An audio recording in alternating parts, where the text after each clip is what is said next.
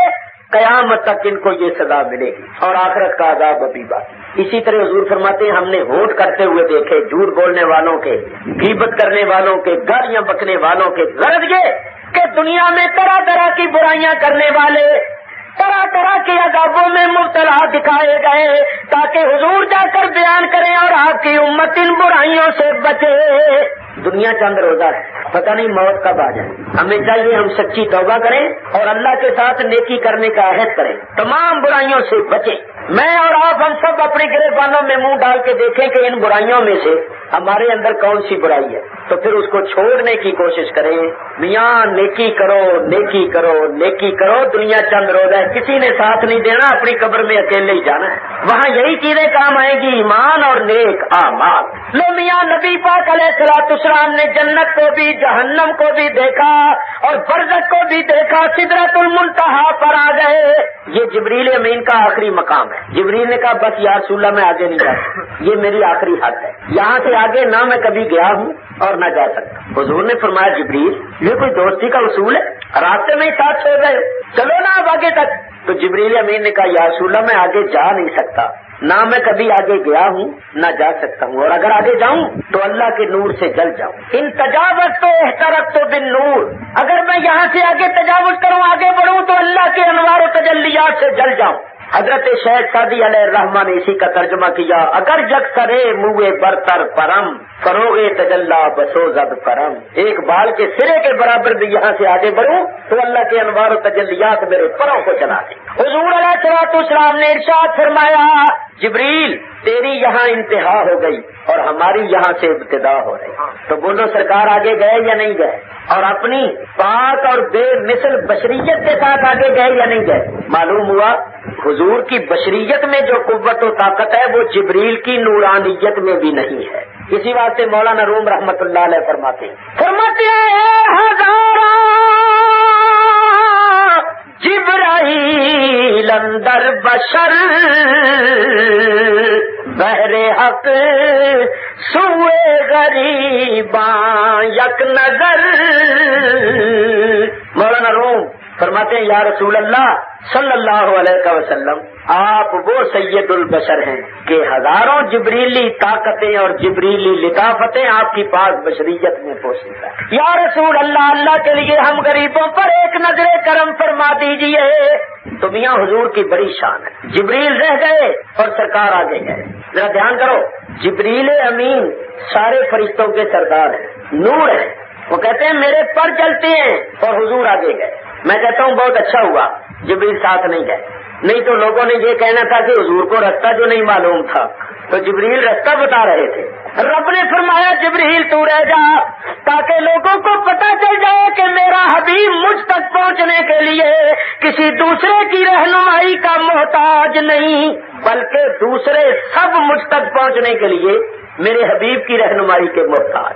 لو جبریل بھی رہ گئے، سرکار دو عالم علیہ السلام آگے تشریف لے۔ حضور کے لیے اللہ کی طرف سے ایک نورانی تخت آیا جس کو رف رف کہا گیا ہے، رف رف، حضور اس پر بیٹھے، وہ چلا۔ نبی کریم علیہ السلام نے 70,000 حجابات طے کیے اور عرش معلیٰ کے اوپر تشریف لے گئے۔ یاد رکھنا عرش کے اوپر نہ کوئی زمان ہے نہ مکان، عرش کے اوپر لا مکان ہے، یہ زمان مکان سب نیچے۔ تو حضور جب عرش کے اوپر تشریف لے گئے تو گویا لا مکان میں جلوہ گر ہوئی، حیرت کا عالم تھا۔ حضور فرماتے ہیں اس حیرت کے عالم میں ہم نے غیب سے ایک آواز سنی، آواز آئی کفیا محمد ان ربک یصلی علیک، اے محمد صلی اللہ تعالی علیہ وسلم ذرا توقف کرو، آپ کا رب آپ پر درود بھیج رہا ہے۔ سبحان اللہ سبحان اللہ، فرش والے فرش پر درود بھیج رہے ہیں، آسمانوں والے آسمانوں میں درود بھیج رہے ہیں، اور عرش و فرش کا خالق و مالک اللہ تعالیٰ لا مکان میں درود بھیج رہا ہے۔ کان جدھر لگائیے تیری ہی داستان، اور اللہ تو ہر وقت درود بھیجتا ہے۔ ان اللہ و ملائکتہ یصلون علی النبی، اللہ بھی اور اس کے فرشتے ہر وقت حضور پر درود بھیجتے رہتے ہیں۔ تو یاد رکھنا درود تو ہر وقت ہی اللہ بھیجتا ہے، مگر اس وقت جو اللہ کی طرف سے صلاۃ آئی تھی یہ سمجھو خاص رحمتیں برکتیں تھیں، گویا اللہ تعالیٰ کے انوار و تجلیات نے آگے بڑھ کر نبی کریم کا استقبال کیا۔ اب کیا بتاؤں کہ سرکار کہاں تشریف لے گئے؟ بچ کے کہو کہ سرکار وہاں چلے گئے جہاں وہاں کہاں ہی ختم ہو چکا تھا۔ قرآن پڑھ کے اللہ تعالیٰ ارشاد فرماتا ہے ثم دنا فتدلی فکان قاب قوسین او ادنی، ثم دنا پھر قریب ہوئے، فتدلی اور خوب اتر آئے، فکان قاب قوسین او ادنی پھر ہو گئے مقدار 2 کمانوں کی یا اس سے بھی قریب۔ اب یہ جو آیتیں ہیں ان کی صحیح تفسیر، اسرار اور رموز کون بیان کرے؟ 2-4 باتیں جو بزرگوں سے پڑھی ہیں سنی ہیں وہ آپ کی خدمت میں پیش کرتا ہوں۔ ثم دنا پھر قریب ہوئے، کون؟ نبی کریم علیہ الصلوۃ والسلام اللہ کے قریب ہوئے، فتدلی اور اللہ تبارک و تعالیٰ نے بھی آغوش سے رحمت پھیلائی، فکان قاب قوسین او ادنی پھر محب و محبوب اس طرح ملے جیسے 2 کمانوں کے گوشے یا اس سے بھی قریب۔ اعلیٰ حضرت امام اہل سنت نے اپنے اشعار میں اس کی تشریح کی ہے، فرماتے ہیں اٹھے جو کسرے دنا کے پردے ثم دنا، اٹھے جو کسرے دنا کے پردے کوئی خبر دے تو کیا خبر دے، اٹھے جو کسرے دنا کے پردے کوئی خبر دے تو کیا خبر دے، وہاں تو جا ہی نہیں دوئی کی۔ اعلیٰ حضرت امام اہل سنت نے اپنے اشعار میں اس کی تشریح کی ہے، فرماتے ہیں اٹھے جو کسرے دنا کے پردے ثم دنا، اٹھے جو کسرے دنا کے پردے کوئی خبر دے تو کیا خبر دے، اٹھے جو کسرے دنا کے پردے کوئی خبر دے تو کیا خبر دے، وہاں تو جا ہی نہیں دوئی کی، نہ تھے ارے تھے حجاب اٹھنے میں لاکھوں پردے، ہر ایک پردے میں لاکھوں جلوے، حجاب اٹھنے میں لاکھوں پردے، ہر ایک پردے میں لاکھوں جلوے، عجب گھڑی تھی کہ وصل و فرقت جنم کے بچھڑے گلے ملے تھے، عجب گھڑی تھی کہ وصل و فرقت جنم کے بچھڑے گلے ملے تھے۔ اور بات تو اصل میں یہ ہے وہی ہے اول وہی ہے آخر وہی ہے ظاہر وہی ہے باطن، وہی ہے اول وہی ہے آخر وہی ہے باطن وہی ہے ظاہر، اسی کے جلوے اسی سے ملنے، اسی کے جلوے اسی سے ملنے، اسی سے اس کی طرف گئے تھے، اسی کے جلوے اسی سے ملنے، اسی سے اس کی طرف گئے تھے، وہی ہے اول وہی ہے آخر وہی ہے ظاہر وہی ہے باطن، اسی کے جلوے اسی سے ملنے، اسی کے جلوے اسی سے ملنے، اسی سے اس کی طرف گئے تھے، اور کمانے امکان کے جھوٹے نقطوں تم اول آخر کے پھیر میں ہو، محیط کی چال سے تو پوچھو کدھر سے آئے کدھر گئے تھے۔ حضور علیہ الصلوۃ والسلام کعبہ قوسین کی منزلوں میں جلوہ گر ہوئے، مختصر یہ کہ حضور نے دل کی آنکھوں سے بھی اور ان سر کی آنکھوں سے بھی رب کو بے حجاب دیکھا۔ حق نے فرمایا جلوے میرے دیکھ لے، میں تجھے دیکھ لوں تو مجھے دیکھ لے، پھر جو تجھے دیکھ لے وہ مجھے دیکھ لے، دیکھنے کا مزاج کی رات ہے۔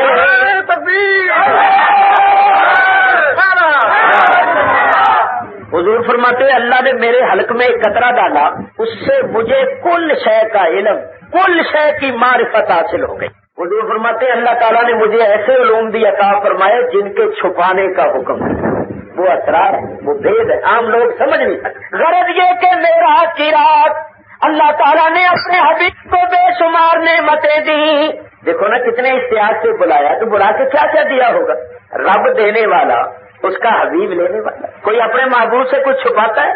تو جب رب نے اپنا آپ نہیں چھپایا تو اس نے محبوب سے اور کچھ کیا چھپا لینا تھا. لوگ کہتے ہیں حضور کو غیب کا علم نہیں تھا, فلاں چیز. ان لوگوں کو یہ سمجھ نہیں آتی اور اللہ غیب الغیب ہے. جب اللہ خود ہی نہیں چھپا, اس نے اور کیا چھپا لینا تھا. اعلیٰ حضرت امام اہل سنت فرماتے ہیں, اور کوئی غیب تم سے کیا نہاں ہو بھلا. اعلیٰ حضرت امام اہل سنت فرماتے ہیں, اور کوئی غیب تم سے کیا نہاں ہو بھلا, اور کوئی غیب تم سے کیا نہاں ہو بھلا.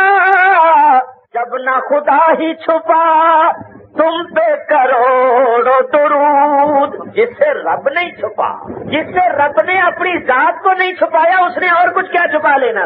اور غیب تو دوسری چیز ہے, اور غیب تو معمولی چیز ہے. نبی پاک سے تو رب بھی نہیں چھپا. اللہ اکبر. لو بھائی, رب نے کیا کیا دیا, محبوب نے کیا کیا لیا, وہ دینے والا جانے اور لینے والا جانے. ہمیں تو خوش ہونا چاہیے. اور بعض لوگ ایسے ہی سڑ رہے ہیں, جل رہے ہیں, نہیں کچھ نہیں دیتا. تمہیں کی پتا تھی اٹھے سا جے کوئی نہیں دیتا. اور دینے والا رب اور لینے والا اس کا حبیب, تو تھی ایویں کیوں بچ میں سردے مرتے ہو. خوش ہو کہ شکر ہے اس کو ملا ہے جو ہمارا نبی. جب اس کو ملا ہے تو اس کی بارگاہ سے ہمیں بھی. اللہ تعالیٰ نے اپنے حبیب کو بے شمار نعمتیں اور برکتیں عطا فرمائی. اللہ اکبر. اللہ نے فرمایا میرے حبیب میری بارگاہ میں آئے ہو. دوست کے پاس آتا ہے تو کوئی ہدیہ تحفہ لاتا ہے, کیا تحفہ لائے. عرض کیا تحیات للہ والصلوات والطیبات. اے اللہ تعالیٰ میرے پاس تو آجزی ہے, تیری بارگاہ میں پیش کرنے کے لیے جو ہدیہ تو آجزی بندگی ہے, اور میں کیا کچھ پیش کر سکتا ہوں. سب کچھ تو آپ کا ہی دیا ہوا ہے, ہر چیز کے تو آپ ہی مالک ہیں. تو میں جو لایا ہوں پیش کرنے کے لیے وہ آجزی ہے کہ تیری بارگاہ میں جو سجدے کیے ہیں, جو قیام کیا ہے, جو رکوع کیا ہے, جو زبان سے تیرا ذکر اذکار تسبیح تحلیل کی ہے, بدنی عبادت قولی عبادت, اور جو تیری راہ میں تیری محبت میں مال دیا ہے, یہ آج ہی یہ بندگی حاضر ہے. بولو نبی کریم نے اللہ کی بارگاہ میں کیا ہدیہ تحفہ پیش کیا. آجی اور بندگی. عبادت آجی کو کہتے ہیں. یہ آجی ہے نا, سجدے میں سر رکھ کے آدمی کہتا ہے سبحان ربی الاعلی. تو حضور نے بندگی عبادت آجی پیش کی. اسی طرح قیامت کے دن اللہ ہر آدمی سے پوچھے گا, اے انسان میں نے تیرے لیے اتنا کچھ کیا, تجھے اتنی نعمتیں دی, تو میرے لیے کیا تحفہ لائے. تو پھر بولو اللہ کے لیے کوئی تحفہ لے کے جانا ہے کہ نہیں. اللہ نے پوچھنا ہے ہر انسان سے. اللہ پوچھے گا اے انسان میں نے تیرے لیے اتنی نعمتیں پیدا کی تھی, میں تو بے نیاز ہوں, مجھے تو کسی چیز کی حاجت اور ضرورت نہیں, سب کچھ تیرے لیے بنایا, تو میرے لیے کیا تحفہ لایا ہے. تو اللہ نے پوچھنا ہے, یاد رکھنا. تو پھر بولو اللہ کے لیے کوئی تحفہ تیار کرنا ہے کہ نہیں کرنا. تو کیا کرو گے, مٹھائی کا ڈبہ لے جاؤ گے, سون حلوا لے جاؤ گے, مولا تیرے واسطے تحفہ لے آنا. اللہ تعالیٰ کھانے پینے سے پہننے سے پاک ہے, تو اس کی بارگاہ میں کیا تحفہ لے کے جاؤ گے. ارے نبی پاک نے کرم کر دیا اور اپنی امت کو بتا دیا کہ اے میری امت وہی تحفہ تیار کرو جو میں نے پیش کیا ہے. تو حضور نے کیا تحفہ پیش کیا, عبادت بند. آج ہمیں بھی چاہیے کثرت سے اللہ کی عبادت کریں, نمازیں پڑھیں, سجدے کریں, قرآن پڑھیں, ذکر اذکار کریں. قیامت کے دن جب سوال ہو تو یہ تحفہ آج جی سے پیش کر دیں. تو جن کے پاس یہ تحفہ ہوگا وہ پیش کریں گے تو پھر اللہ ان کو انعام دے گا, ان کو خوشی ہوگی. اور جن کے پاس یہ تحفہ نہیں ہوگا مارے شرم کے چھپتے پھریں گے. کیوں کدھر جائیے, پہلے تو ہے کچھ نہیں. بولو جن کے پلے کچھ نہ ہو پھر شرم کے مارے چھپتے پھرتے ہیں کہ نہیں. اسی واسطے کسی شاعر نے کہا ہے کہ زندگی آمد برائے بندگی اور زندگی بے بندگی شرمندگی. جس کے پاس بندگی نہیں ہوگی اس کو شرمندگی حاصل ہو. کثرت سے عبادت کرو. اللہ تعالیٰ نے ہمیں پیدا عبادت کے واسطے کیا ہے. وما خلقت الجن والانس الا لیعبدون. اللہ فرماتا ہم نے جنوں انسانوں کو پیدا اس لیے کیا ہے کہ وہ عبادت کریں. بہر صورت نبی پاک نے بندگی کا تحفہ ہدیہ پیش کیا. اللہ نے اس تحفے کو قبول کیا اور اپنی جناب سے انعام عطا فرمایا. کیا اللہ نے انعام دیا, السلام علیکہ ایھا النبی ورحمۃ اللہ وبرکاتہ. سلام ہو تجھ پر اے نبی, اللہ کی رحمتیں اور برکتیں. حضور اس کے جواب میں کہتے ہیں السلام علینا وعلی عباد اللہ الصالحین، مولا تیرا سلام ہم سب پر ہو اور تیرے صالحین بندوں پر۔ یہاں ایک بڑا عجیب و غریب نقطہ ہے، وہ سنو اور اپنے آقا پر قربان ہو جاؤ۔ اللہ نے کیا فرمایا؟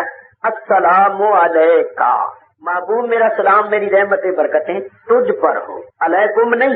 اگر علیکم ہوتا تو مانا یہ ہوتا تم پر، علیکا کا مانا کیا ہے؟ صرف تجھ پر۔ تو نبی کریم نے اس کے جواب میں کیا کہا؟ السلام علینا۔ یہ علینا جو ہے یہ ضمیر ہے جمع متکلم کی، اور متکلم ہے حضور۔ اگر حضور فرماتے السلام علیہ تو اس کا مطلب یہ ہوتا کہ محبوب آئے اللہ تیرا سلام تیری رحمتیں برکتیں مجھ اکیلے پر، نہیں، حضور نے کیا کہا؟ السلام علینا، مولا تیرا سلام تیری رحمتیں برکتیں مجھ اکیلے پر نہیں، ہم سب پر۔ قربان ہو جاؤ، کعبہ حسین کی منزلوں میں جلوہ گر ہو کے بھی حضور اپنے غلاموں کو نہیں بھولے۔ وہاں بھی یاد فرمایا اس نبی کے گیت گاؤ، اس نبی کے دین کا جھنڈا بلند کرو جو لامکان پر جا کے بھی نہیں بھولا۔ اور تم جن کے لیے مرتے ہو اور گلے پھاڑ پھاڑ کے نعرے لگاتے ہو اور جنابے والا پتہ نہیں کیا کچھ کرتے ہو، وہ تو کرسیوں پر جا کر تمہیں بھول جاتے ہیں۔ بھولتے ہیں کہ نہیں؟ جب ووٹ لینے آتے ہیں تو کہتے ہیں ہم تو پرانا ہی قوم کے خادم ہیں، باپ دادوں کی بھی عمر خدمت ہی کرتے ہوئے قوم کی گزر گئی ہے، بڑی باتیں کریں گے اور جس وقت کچھ بڑھ جائیں گے پھر سیدھے منہ بات بھی نہیں کرتے ہیں۔ ارے یہ تو کرسیوں پر جا کر بھول جاتے ہیں، اور نبی پاک ہمارے ایسے خیر خواہ ایسے غم خار ہیں کہ کعبہ حسین کی منزلوں میں جلوہ گر ہو کے بھی نہیں۔ اور میں کہتا ہوں بھولے کا پیدا ہوئے تو پیدا ہوتے ہی سجدہ کیا اور اللہ تعالیٰ کی بڑائی بولی، اس کی تعریف کی، اور پھر ہم گناہگاروں کے لیے بخشش کی دعا کی۔ جب تک ظاہری حیات میں رہے ہمارے لیے دعائیں کرتے رہے، غاروں میں جا جا کے روتے رہے، بھوکے پیاسے ہمارے لیے بخشش کی دعائیں کرتے رہے، ساری رات کھڑے رہتے تھے، پیر سوج جاتے تھے، اور جب دعا کے لیے ہاتھ اٹھتے تھے تو دعا ہم گناہگاروں کے لیے ہوتی۔ جب وفات شریف ہوئی، قبر میں رکھا گیا تو ہونٹ ہل رہے تھے، صحابہ نے کان لگا کر سنا تو فرما رہے تھے یا اللہ میری امت کو بخش۔ آج بھی ہمیں یاد کرتے ہیں، ہمارے لیے دعائیں فرماتے ہیں۔ اور کل قیامت کے دن جہاں ماں بیٹے کو بھول جائے گی، شوہر بیوی کو، بیوی شوہر کو فراموش کر دے گی، سارے نبی نفسی نفسی کرتے ہوں گے، حضور وہاں بھی امتی امتی پکارتے۔ تو میاں ان کی غلامی کرو، ان کے لیے محنت کرو، جتنی محنت تم لیڈروں کے لیے کرتے ہو اتنی محنت اور کوشش اگر اللہ رسول کے لیے کرو تو تم اولیاء اللہ بن جاؤ، تمہیں دو جہان کی نعمتیں مل جائیں۔ حضور علیہ السلام وہاں جا کر بھی نہیں بھولے، کہتے ہیں مولا کریم تیرا سلام مجھ اکیلے پر نہیں ہم سب پر، وعلی عباد اللہ الصالحین، اور تیرے صالحین بندوں، صالحین میں نبی ولی سارے آ گئے۔ اور بات یہ تھی حضور سب کے لیے رحمت ہے، سارے نبی جو استقبال کے لیے جمع ہوئے تھے انہوں نے کہا تھا حضور ہمارا بھی خیال رکھنا، خاص طور پر آپ کو اللہ نے دعوت دے کے بلایا، آپ تو خاص مقام پر پہنچیں گے اور خاص کرم نوازی ہوگی، تو حضور ہمارا بھی خیال رکھنا۔ تو ان پر بھی رحمت کروا دی، وعلی عباد اللہ الصالحین، لیکن چونکہ ان کا درجہ اونچا تھا ان کا نام الگ لے لیا، لیکن اپنی امت کو اپنے دامن میں چھپا لیا۔ کتنے کریم ہیں سرکار دو عالم علیہ السلام، سب پر رحمت کروا دی۔ لو آخری بات ہے سنو، اللہ نے فرمایا محبوب اگر سب پر ہی سلامتی کروانی ہے، رحمتیں برکتیں کروانی ہے، تو پھر اپنی امت سے جا کر کہو کہ وہ بھی تو کچھ کریں، دونوں طرف سے کچھ ہونا چاہیے نا، کہ وہ کچھ کریں، ہماری بندگی یہ کریں اور ہم رحمت کریں۔ جس طرح آپ بندگی لائے تو وہ بھی بندگی کریں، تو جس طرح آپ پر رحمتیں برکتیں ہوئی ہیں آپ کے صدقے ان پر بھی ہوں۔ تو جاؤ محبوب اپنے غلاموں سے کہہ دو کہ وہ 50 نمازیں پڑھا کریں۔ کتنی؟ 50 دن رات میں 50 نمازیں پڑھا کریں، حضور لے کر واپس آ گئے، عرش معلیٰ پر آئے، حجابات طے کیے، سدرہ پر آئے، بیت المعمور آئے، 7ویں آسمان پر آئے۔ جب 6ٹھے آسمان پر آئے نا تو موسیٰ علیہ السلام سلام کر کے کہیں گے یا رسول اللہ نے آپ کی امت پر کچھ فرض کیا ہے؟ ہاں 50 حضور میری امت پر 2 نمازیں فرض تھیں، میری امت سے 2 نمازیں نہیں پڑھی گئی، تو آپ کی امت 50 کیسے پڑے گی؟ یہ بہت زیادہ ہیں، اتنی نہیں پڑھی جائیں گی، جاؤ جا کے رب سے کم کرواؤ۔ حضور گئے، یا رب العالمین آپ مہربان ہیں، مہربانی فرمائیے، کرم فرمائیے، میری امت سے اتنی نمازیں نہیں پڑھی جائیں گی، کم کر دیجیے۔ اللہ تعالیٰ نے فرمایا چلو 5 کم کر دیتے۔ حضور آ گئے 45 لے کر، موسیٰ علیہ السلام نے کہا جی پھر جاؤ 45 بھی نہیں پڑھی جائیں گی، حضور پھر گئے، رب نے 5 اور کم کر دی، پھر آئے تو موسیٰ علیہ السلام نے کہا جی 40 بھی نہیں پڑھی جائیں گی، پھر جاؤ، حضور پھر گئے، پھر 5 اور 9 مرتبہ گئے، 5 معاف ہوتی ہے، موسیٰ علیہ السلام ہر مرتبہ معاف، جاؤ جی جاؤ، اتنی بھی نہیں 5 رہ گئے، موسیٰ علیہ السلام نے کہا یا رسول اللہ 5 بھی نہیں پڑھی جائیں گی، پھر جاؤ، حضور نے فرمایا موسیٰ اب تو مجھے رب سے شرم آتی ہے، اب میں نہیں چاہتا جو میرے امتی ہیں جو میرے غلام ہیں وہ پڑھیں گے۔ سیدہ رسول اللہ آپ کی مرضی، 5 رہ گئے۔ ویسے آپ تو دل میں کہتے ہی ہوں گے کہ چلے جاتے تو ٹھیک تھا، سارے ہی چھوٹ جاتے، جہاں 9 پھیرے لگے تو 1 پھیرا اور لگ جاتا۔ موسیٰ علیہ السلام نے تو کہا تھا، حضور ہی نہیں گئے، فرمایا مجھے رب سے شرم آتی ہے۔ اللہ اکبر، 5 رہ گئی، 5۔ اللہ نے عقل دی ہے، سمجھ دی ہے، ذرا سوچنا، 1-2 باتیں کروں گا۔ بولو اللہ نے 50 کا حکم دے دیا تھا یا نہیں؟ اور حضور لے کر آ گئے۔ تو موسیٰ علیہ السلام نے کہا جاؤ جی جا کے کم کرواؤ۔ تو معلوم ہوا کہ موسیٰ علیہ السلام کا یہ عقیدہ تھا، اگرچہ اللہ کا حکم جاری ہو گیا ہے مگر یہ وہ اللہ کا حبیب ہے کہ اگر چلا گیا تو اللہ اس کو خالی نہیں لوٹائے گا، یہ کروا سکتا ہے۔ اگر 14ویں صدی کی سڑی ہوئی توحید والا عقیدہ ہوتا، سڑی ہوئی توحید ایسا عقیدہ ہوتا تو پھر تو موسیٰ علیہ السلام یوں کہتے کہ جی بات یہ ہے کہ اللہ نے 50 کا حکم دے دیا ہے، پڑھی تو نہیں جائیں گی 50 مگر اب ہو کچھ نہیں سکتا۔ کون ہے جو دم مارے؟ ہے کسی کی جرت جو اللہ کے سامنے کچھ بولے؟ کسی کو ہے اختیار؟ کوئی کچھ کروا سکتا ہے؟ کسی کی چلتی ہے؟ جی نہیں، بالکل کسی کی نہیں چلتی، کوئی کچھ نہیں کروا سکتا۔ حضور پڑھی تو نہیں جائیں گی مگر اب ہو ہی کچھ نہیں سکتا کیونکہ اللہ کا حکم جاری ہو گیا ہے۔ نہیں، موسیٰ علیہ السلام کہتے ہیں جاؤ جا کے کم کرواؤ۔ معلوم ہوا ان کا عقیدہ یہ تھا کہ اگرچہ اللہ کا حکم جاری ہو گیا مگر یہ حبیب کروا سکتا ہے، تبھی تو کہتے ہیں جاؤ جا کے کم کرواؤ۔ اللہ میرے دوستو ذرا خیال کرو، نبیوں کے تو ایسے عقیدے ہیں کہ یہ نبی کروا سکتے ہیں، ان کی چلتی ہے، اور ہم امتی ہو کے کہیں جی کچھ نہیں کروا سکتے۔ کتنا پیارا عقیدہ ہے، کتنے برے امتی ہوئے۔ ہم امتیوں کو تو بڑا ہی اعتقاد رکھنا چاہیے، جبکہ نبیوں کے ایسے نظریے اور عقیدے۔ اور سبحان اللہ، 1 بار نہیں، 2 بار نہیں، 4 بار نہیں، 8 بار نہیں، 9 بار حضور گئے تو موسیٰ علیہ السلام کہتے ہیں جی پھر جاؤ پھر جاؤ پھر جاؤ، نہیں تو یوں کہتے کہ جی مذاق تھوڑا ہے، رب کی بار گیا ہے، کوئی معمولی بات ہے، ہو گیا 2-4 مرتبہ ہے، زیادہ کسی کی ضرورت ہو سکتی بار بار جائے؟ تو کیسا پیارا عقیدہ ہے کہ 9 مرتبہ گئے تو موسیٰ علیہ السلام کہتے ہیں پھر جاؤ، یعنی ان کا عقیدہ یہ ہے کہ محبوبہ تو جتنی مرتبہ بھی جائے گا رب تیرے آنے کی لاج رکھے گا۔ 5 رہ گئی، 5۔ اللہ نے فرمایا لو محبوب ہے کے نام اور لیتے جاؤ، جاؤ اپنے غلاموں سے کہہ دو وہ پڑھے 5، جب ان کی 5 ہماری بارگاہ میں آئیں گی ہم اپنی رحمت کا ایک نقطہ لگا کے 50 بنا دیں گے۔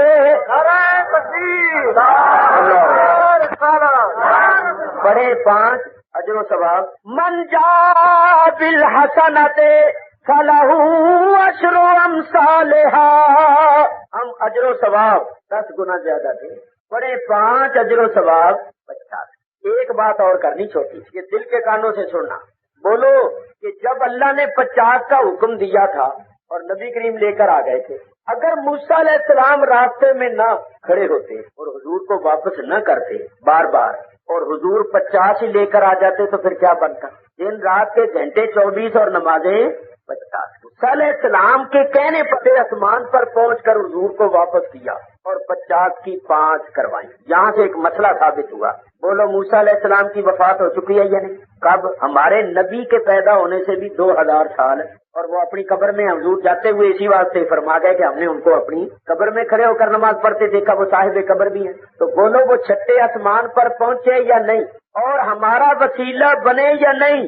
اگر وہ نہ حضور کو واپس کرتے اور حضور لے کر آ جاتے کیا بنتا؟ تو وہ وسیلہ بنے، حضور کو واپس کی، انہوں نے ہماری مدد کی، 50 کی 5 کروا دی۔ تو جو لوگ وسیلہ نہیں مانتے اب ان کے لیے 2 راستے، اگر انہوں نے 5 پڑھنی ہے تو ان کو پھر وسیلہ ماننا پڑے گا اور یہ تسلیم کرنا پڑے گا کہ اللہ کے نبیوں کا انتقال ہو جائے تو بھی مدد کرتے ہیں، وسیلہ بنتے ہیں، جہاں جانا چاہیں چلے جاتے ہیں، یہ ان کو ماننا پڑے گا۔ اور اگر یہ نہیں مانتے تو پھر 50 نمازیں پڑھیں، کیونکہ اللہ نے تو حکم دیا 50 کا۔ 45 معاف ہوئی وسیلے سے، وہ وسیلے کو مانتے نہیں تو اب ان کو چاہیے وہ 50 پڑھا کرے۔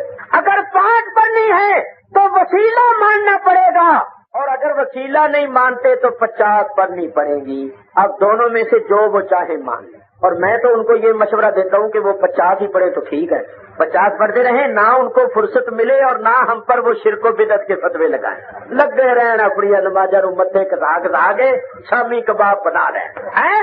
نہ فرصت ملے اور نہ ہم پر شرک و بدعت کے فتوے لگائیں۔ میرے دوستوں بزرگوں، ثابت ہوا کہ اللہ والے بعد از وفات بھی وسیلہ بنتے ہیں، مدد کرتے ہیں۔ دیکھیے موسیٰ علیہ السلام وسیلہ بنے، یہ صحیح بخاری اور صحیح مسلم شریف کی حدیث ہے جو میں آپ کو بتا رہا ہوں کہ انہوں نے 50 کی بات کروائی۔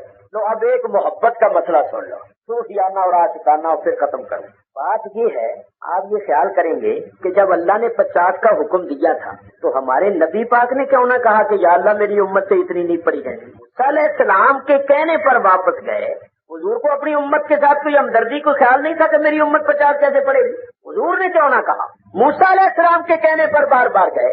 تو صوفیاء کرام بزرگان دین فرماتے ہیں اصل میں اس میں ایک راز تھا۔ راز یہ تھا، موسیٰ علیہ السلام نے اللہ کی بارگاہ میں عرض کیا تھا مولا کریم میں تجھے دیکھنا چاہتا ہوں، حکم ملا تھا تم نہیں دیکھ سکتے۔ تو موسیٰ علیہ السلام نے کہا مولا میں تجھے تو نہیں دیکھ سکتا، میں ان آنکھوں کو دیکھنا چاہتا ہوں جو تجھے دیکھ کے آ رہی۔ تجھے تو نہیں دیکھ سکا، ان آنکھوں کو ہی دیکھ لوں جو آنکھیں تیرا دیدار کر کے آ رہی ہیں، جن آنکھوں میں تیرے حسن و جمال کے جلوے سمائے ہوئے ہیں میں انہی کو دیکھ لوں۔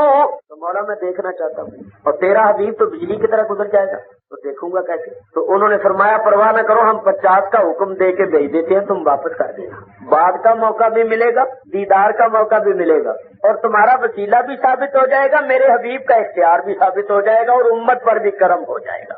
وہ کھڑے ہو گئے، کیونکہ نبی جو کام کرتا ہے وہ اللہ کی مشیت کے تابع ہوتا ہے، مطابق ہوتا ہے۔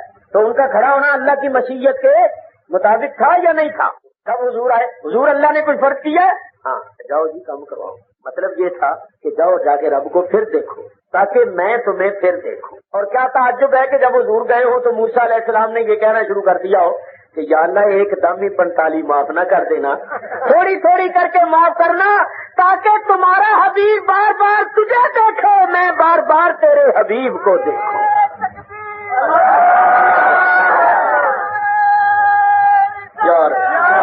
یہ بار بار تجھے دیکھتا رہے، میں بار بار اس کو دیکھتا رہوں، اس کی معراج بھی ہوتی رہے اور میری معراج بھی ہوتی رہے۔